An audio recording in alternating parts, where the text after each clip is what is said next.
Emrepemu no maybe a homa to sense bi su be penal be pese obeka se ba kumtime fa be 2-3 course pe enti eno so na ba bedu sabre ayaba bedi enkomo ye behwe eye advantage ewo eye omunsase no so rule aban no e play ewom em se emre bi edi enkomo ewo fie ha ba enu akire no nsamfoforo bi so SMPG anu nti na se hu hia se to nsa friend bi na afa yensan so Edisa and Common. Nana, you're welcome. Thank you, my brother. Very good. And a piece of wife. That's it. I like that. Paper. Okay. And policy being state in the policy being a walk Konkomba for Masasa who was to say a disadvantage to you ama and pay. Would there be pay? I think say a beacon of English. Yeah, I think so. English. Okay. Until I for Shannon so say Nana Nichino and Shed Engineer and Society. They were called Potaka Semunia Cambrofo. And also no Mufancha. Yes, so I was asking what state agencies or what has contributed to this issue of your land that you think the state has interest in it that is disadvantage to people of Konkomba. Thank you, my brother, for having me. All right. And let me say good morning to you and your cherished viewers, both on TV and on your various social media platforms. Thank you. Let me start by making this quick submission. Okay.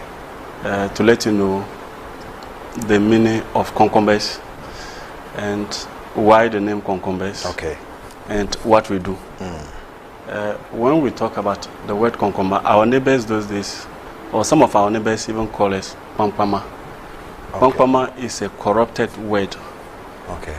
So the right word itself is? The original word is Bupampam. Wow. Upai means hunters. Bupampam are the great hunters. Okay. That is the translation in English. But because they couldn't pronounce Bupampam, they were pronouncing it Pampama, Pampama. I don't know whether you've ever heard of Pampama. Okay. Interesting. So the word actually is not Konkombas. The original word is Bupampam. Bupampam. So our neighbors call us Pampama, Pampama. So when the English or the white came, they also couldn't pronounce the Pampama or the Bupampam. And then the went or the nameless Konkombas. Okay. And it came to stay. So that is the origin of the name of our tribe. Okay. That is it.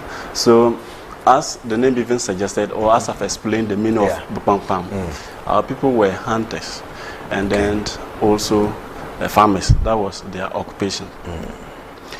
Now, back to your question. I am going to start it, or it's going to date somewhere around 1882, 83, thereabouts. Okay. That was when the Germans invaded our lands. Probably Konkombas have been in existence. You can't even date it from whichever year to either AB or AD. But because the Germans came around that time, my argument or my submissions is going to be based on that particular date. Okay. Around the year I've just mentioned, the Germans were somewhere around Ibubu. Ibubu is now part of Togo. Okay. They are now somewhere around. They were around Ibubu, Kara, Lome area. That was where the Germans came to settle. Let me also let you know, or to interest you to know, that the Europeans that came to our modern day Ghana those days, Gold Coast, or even before Gold Coast, it was only the Germans that tried to invade the Konkomba lands, or where the Konkombas were. So they were around the Kara area, the Lome, and then you come to somewhere around Petap, and then there's this small stream or a river that we now call the River Oti. You cross that side, and then you are coming to Chabu, and then from Chabu to Wapulu to Kokoni. That is where my father and my grandfather was born. Okay. My father and my grandfather was born as where they call Kokoni in Chabu. And then from there you can move all the way to Sambol. Sambol is now called Mion. I'm only giving you the olden days names so that those who are around that side will know what I'm talking about. From there to Chal, and then you come down. Chal is the present day Yendi. It was Chal, and then there's a clan in Konkombas which we call Chati. That particular area, they came to settle there first. So the Chal, it was later turned to Yanli, and then from Yanli to the present day Yendi. But because the Germans used that particular route to get to our land, my focus is going to be on the Sangul area, where you call Sanguli. When I was listening, you mentioned Sanguli, and then it is the right word is Sangu. Even those days, it was called Toba. It was not Sangu. Those days, the name was Toba. So Toba to Tatanle, where the Konkombas and Basares are. My brother, before the Germans will come or invade that area, there was nothing like French Togoland. There was nothing like Togo. There was nothing like Ghana. There was nothing like Gold Coast. Those areas was just, if like, a hollow land. It was just meant for the Konkombas. It was the Konkombas and Basares who were occupants of that particular area.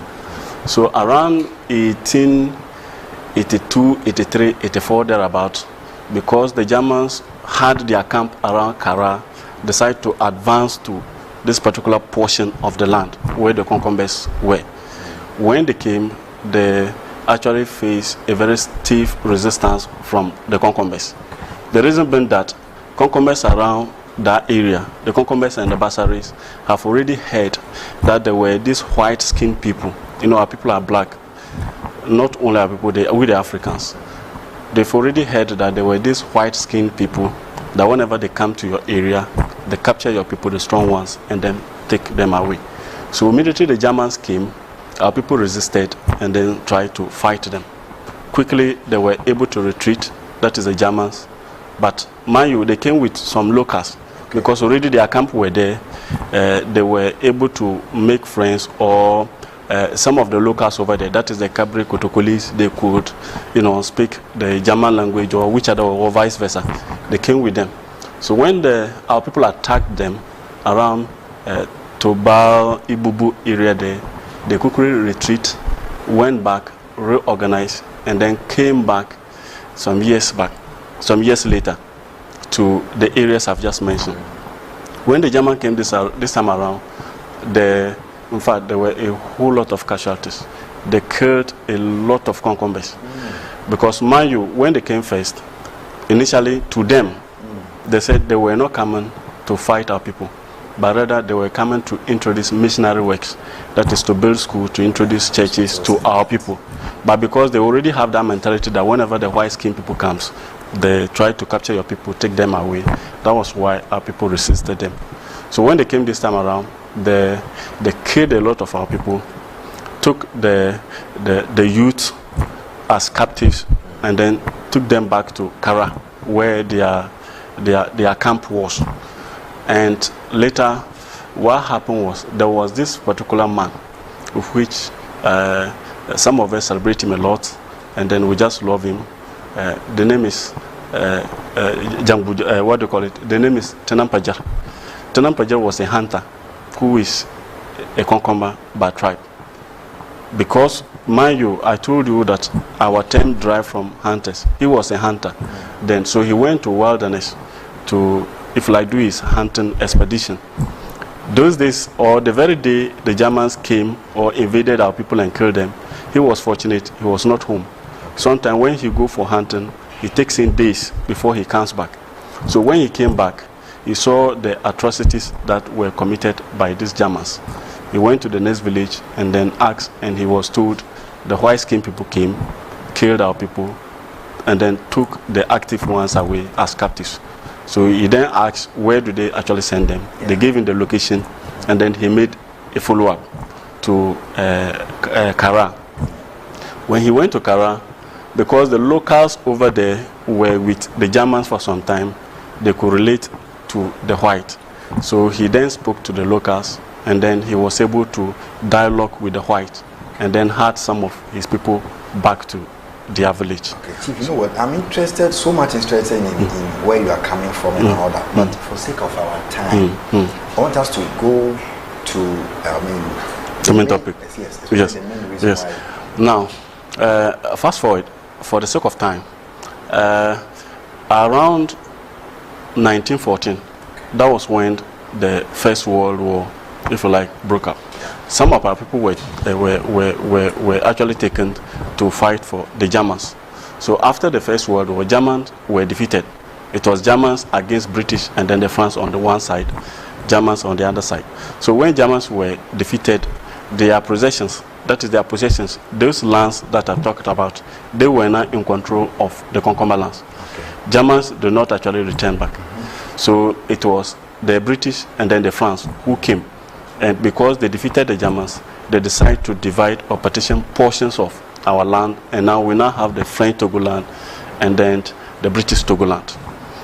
This very particular policy worked to the Konkombas' disadvantage. The reason being that, as the saying goes, when you have a broom and it's together, it is difficult to break. But because they divided our people into two, we now have some at the other side. Yes. It weakens our authority. Okay. That is the very first policy that worked against our people. Okay. Fast forward, let me come to 1940, thereabout. Before 1940, the whole place was demarcated. That is where do we have the artificial boundaries. Now we now have French Togoland and then Ghana Togoland. Because the British came with the mentality that they wanted to rule our people with indirect rule. Mind you, our people, the Basares and the Konkombas, resisted every form of foreign rule.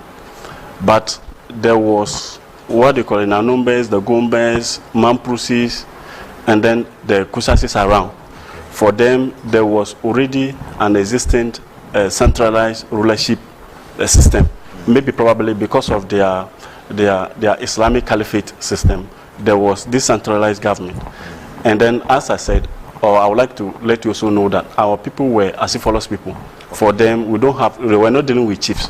They were only dealing with the clan heads and then the elders. So it was difficult for anybody. Family heads. Yes, the family heads. So it was difficult for anybody to, if you like, have control of our people or rule our people. But the Gombas were having this already centralized rulership kind of thing. So the British were now using the Konkombas through the Gombas. Because they were already having this chieftaincy, if you like, administration. So the Gombas did not do anything, though.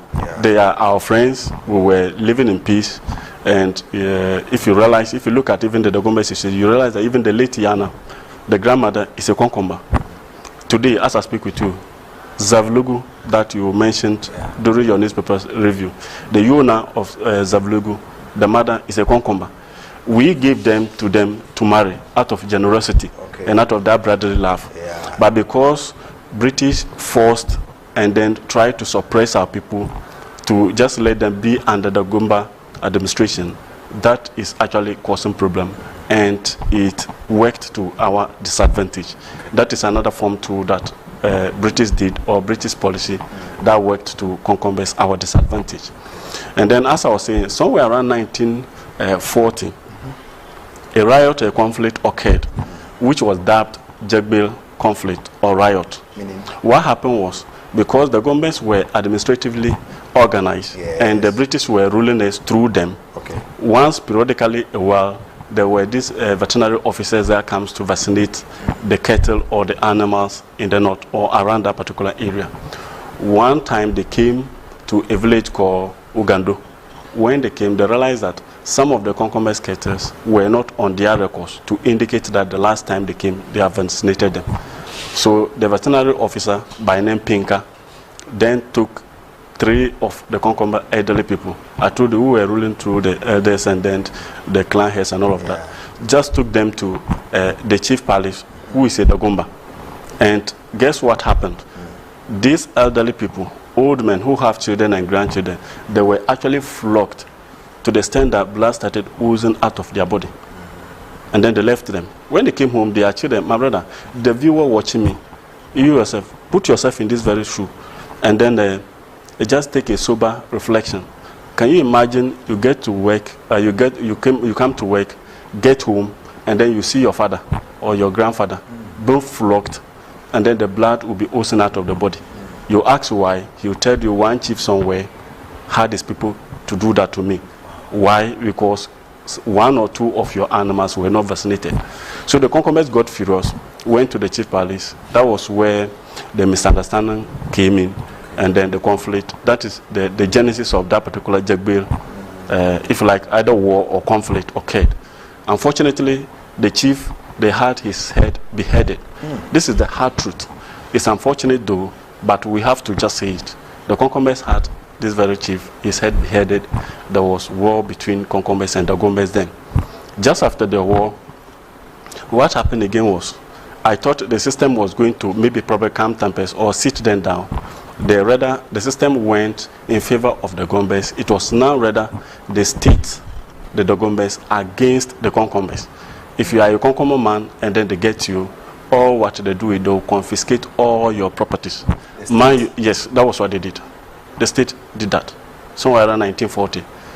After the war, they confiscated all the Konkomba people, their properties, and then their weapons they used to protect themselves to compensate the Dagombas. That was what they did. Why? That is the question that is begging for answers. That brings us to this particular topic.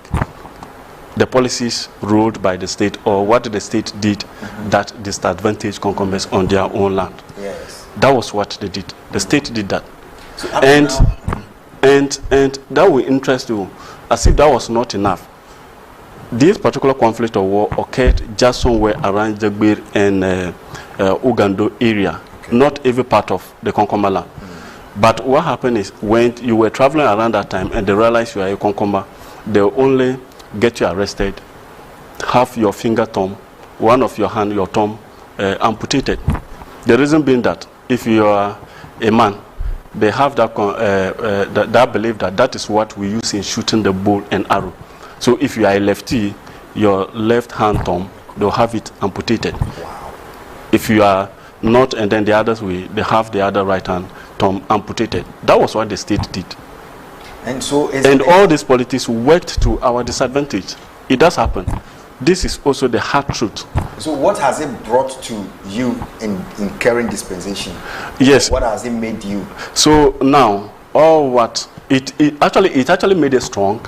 We resisted all forms of, if you like, foreign rule though. It made us strong, and that is not to say that I am happy with what happened. But the fact of the matter, we need to let the youth and those who were not there, and people like you who never heard of this story, to know of what Konkombas went through, what Konkombas are still going through, maybe probably because of the state policies that they put in place that worked to our disadvantage. Okay. Let me activate the phone lines. In fact, I'm going to pick only 2 calls this morning because of my time. You know, we are. Before that, quickly, let me just finish up, because I've given you 2 instances. As if that was not enough, as if that was not enough. Then we'll come to quickly to maybe probably I've given you 2 instances now. Yes. That is the what they call it, 1884, what they did, ran all the way to 1928 when they had the whole place partition, and then we now have the German, British Togoland, and then French Togoland, and then to the 1940 that I've just mentioned. After they've confiscated our properties and then used that to compensate the Dagombas, the other thing that they did, or the state did, which worked to our disadvantage, was somewhere around 1977 and then 1978. What then happened was, 1977-78, that was Achampon's regime. Okay. Achampon was a military man.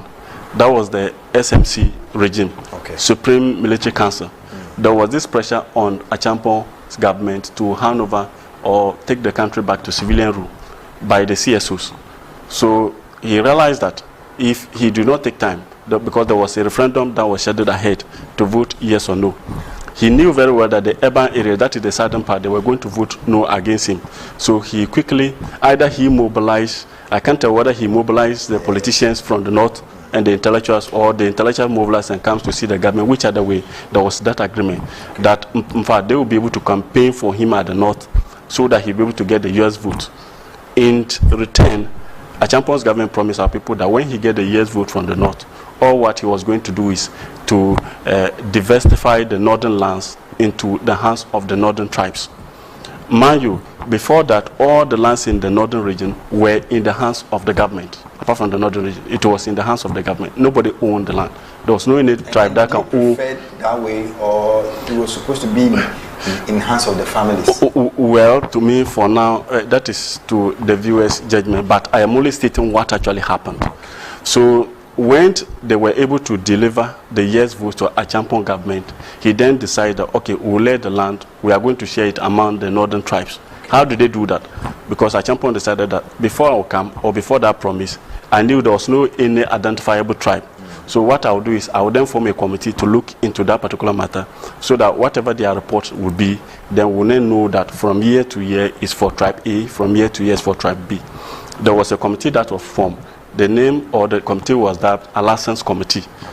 Mind you, the name of the committee was a license committee before, because the chairman of that particular committee, the name was R.I. Halassan, and Halassan was a Dagomba man. Note that Halassan was a Dagomba man.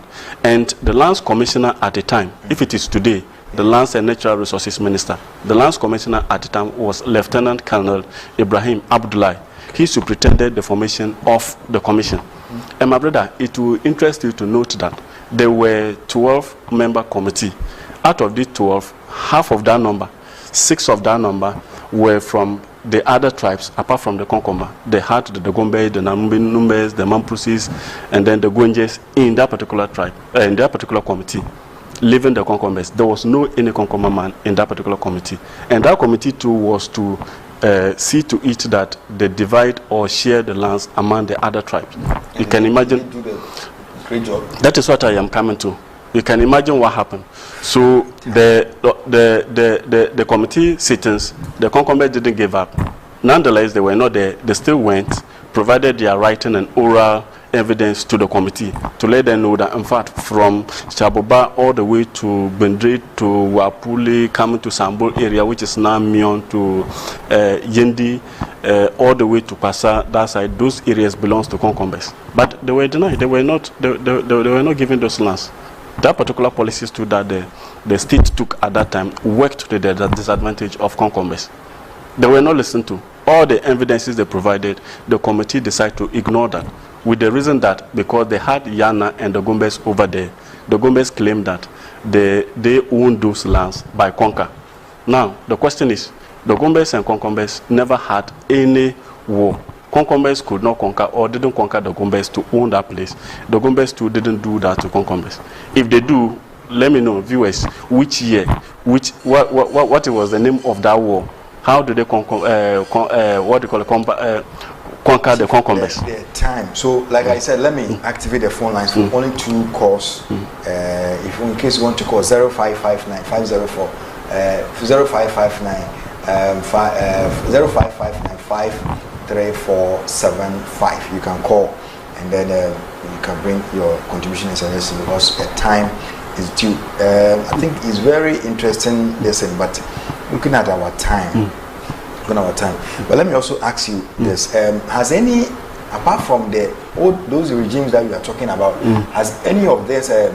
Let me come to the Fourth Republic. Has any leadership of the Fourth Republic has also done the same thing? Yes, in the issue. Yes, I don't want to sound political, and the fact of the matter is, there is a saying that the Ashwabi, they let it go. As for yesterday, we can reverse it, but today and tomorrow we can do that. There is another policy that the state is currently doing or want to undergo, and I have the belief that it is going to disadvantage the Konkombas and the Basares. Look, upon all the atrocities, upon all the torture, upon all what our people went through, the Lord decided to bless the Konkombas and the Basares with a mineral resource. As I speak to you, they've discovered one around Sieni. We call it Sieni, which is the iron ore.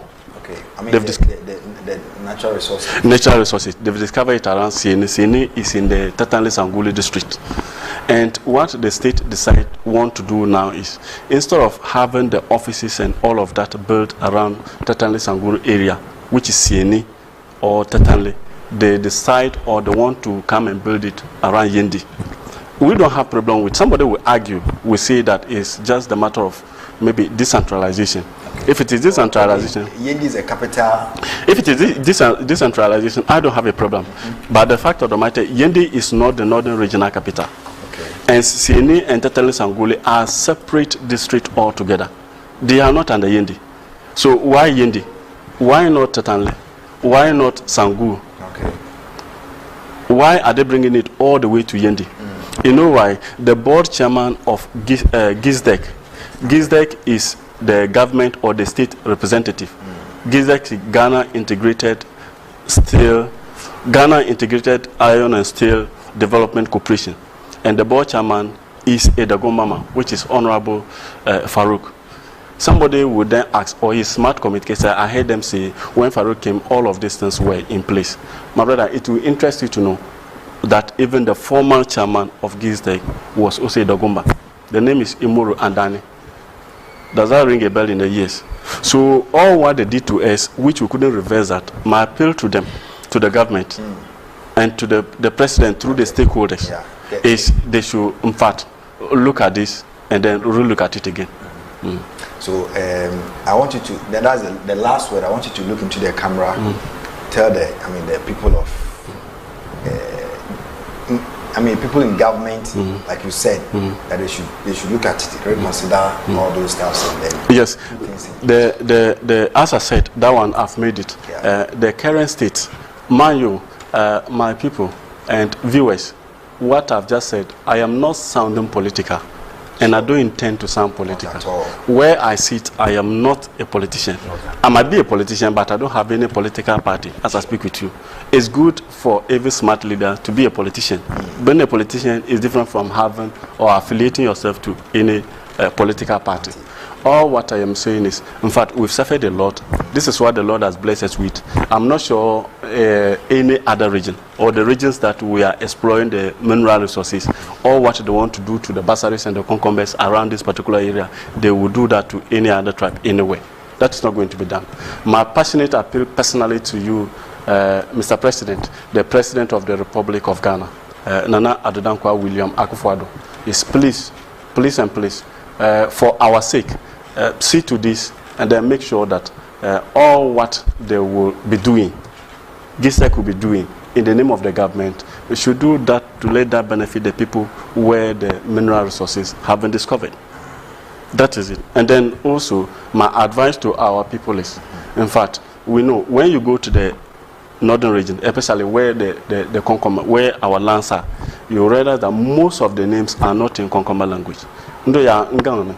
My appeal to you is we should make sure that those authorities, those who are in power, who knows and have a stake in changing this name, should make sure that all the names should be reversed back to the Konkomba language. For example, you mentioned Sanguli. It is Sangu, but the Konkombas decided to add I, and then they made it Sanguli. Where the iron ore have been discovered, my research shows that it is not Sheni. On records or in books, you see the written Sheni. It is not Sheni. It is Sheni. I have interest in this. Does it mean the Konkombas doesn't have anybody that speaks for them? Oh, we do. We have people. We have intellectuals. We have academicians. We have chiefs. No, the fact of the matter is, we all need to do our bit to help, if you like, them Papando. This is what I am doing. I can't do everything. They can also do anything. They can be everywhere.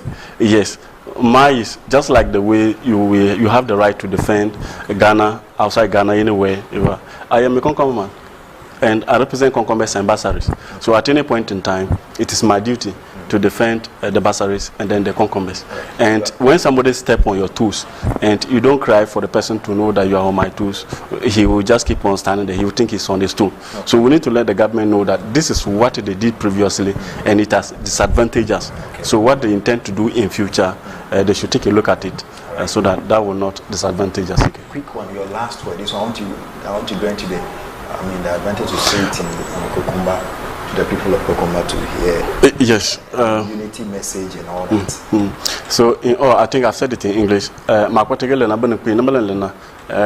bino oba pokon papa ko tusko okay ni ale kan mbele yeno ka banga ketingna ayembe abe nambe alimpone yale yendi kanaka tinye ketembele yendi I'll be the last person and I'm a bank benefi capital ke babaga yendi dabi ba ma ba muna yete bampone ni yete cha bu correct ake cha belenye ke yendi yebe papa le yendi me mba akrala ma da ke bekara ma jami ke babule be da ma ya ka yendi ka tege be ke tije ta ma jami liyembe na bekagele yele chal anana li le papa yembe ta yanke nyeke le tangba wala bena ma temble tu number 1 le number 2 ni ye bekanke te ban internal conflict resolution mechanism na ganga boko opapani no papani ya kwatu broke tangmaka akma tu timmi ta cha bena wonto bana tumoko mu pa na le na bena pi ma ma surni ma ngam le yemma ga ta na tabula na yetu wana ngana la pam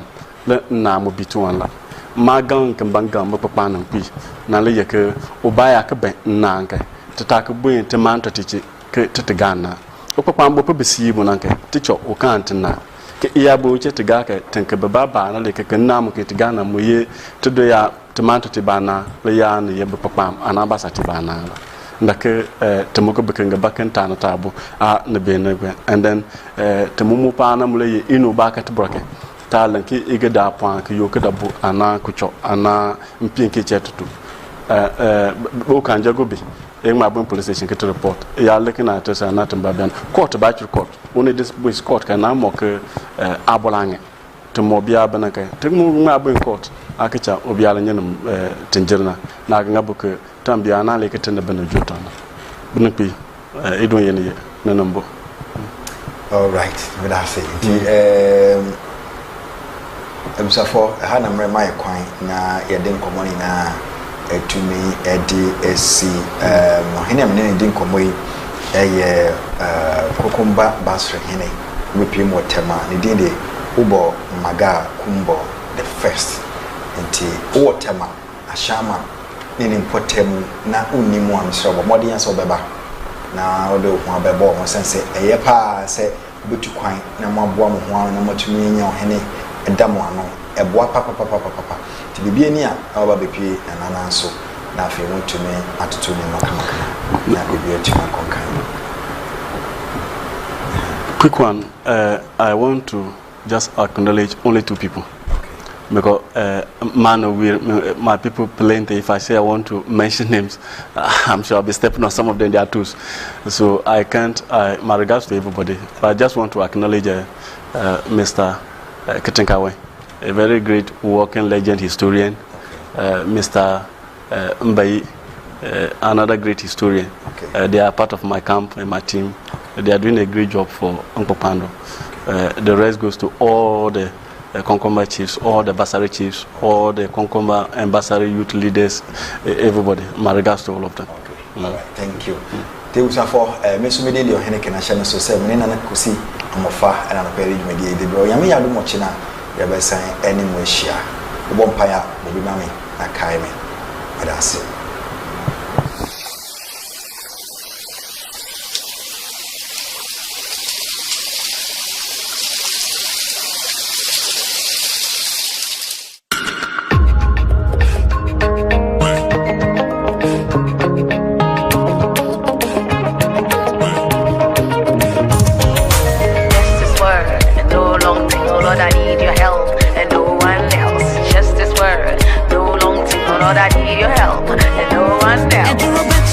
Atrema kasa dodo emfashema erade kaso na manya imaso just one word is all I need eduro betchewa atrema kasa dodo emfashema erade kasa na manya imaso just one word is all I need your word is a yes and amen your words are true you never lie whatever you say shall come to pass wasem every other voice, so yeah, it's an opinion, they can have it.